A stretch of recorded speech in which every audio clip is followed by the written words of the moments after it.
টকৰাবিলাক থাকেতো আমাৰ টকা ভাগি ভৰিটো সোমাই গৈছিলে। উত্তৰ গুৱাহাটীত মঞ্চস্থ হৈ থকা ইতিহাস থিয়েটাৰৰ এজন শিল্পী আঘাতপ্ৰাপ্ত হৈছে। অসমৰ জনপ্ৰিয় অভিনেতা মৃদুল ভূঞাৰ লগত এটা গীতত নৃত্য কৰি থকাৰ সময়তে হঠাৎ মঞ্চৰ তক্তাৰ ভাগি সোমাই পৰে এজন নৃত্যশিল্পী।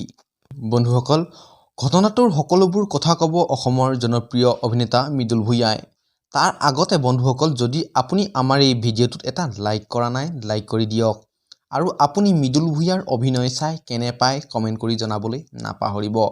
আৰু যদি আপুনি আমাৰ এই চেনেলটোত প্ৰথম আহিছে তেনেহ'লে চেনেলটো ছাবস্ক্ৰাইব কৰি কাষত থকা বেলটো অল কৰি থ'ব।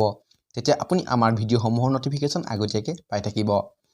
তেতিয়া বলকচোন আমি মৃদুল ভূঞাৰ মুখেৰে ঘটনাটোৰ বিষয়ে শুনি লওঁ।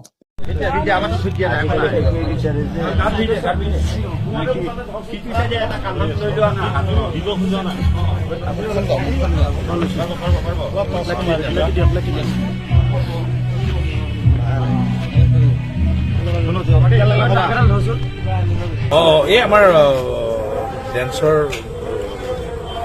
এগৰাকী এই টকৰাবিলাক থাকেতো আমাৰ টকা ভাগি ভৰিটো সোমাই গৈছিলে। অসময়ৰ কাৰণে বন্ধ হৈ গৈছিলে। এতিয়া অকণমান মেডিকেল লৈ যোৱা হৈছে। আগৰটো ভালেই হ'ব, সোনকালে ভাল হৈ আহিব।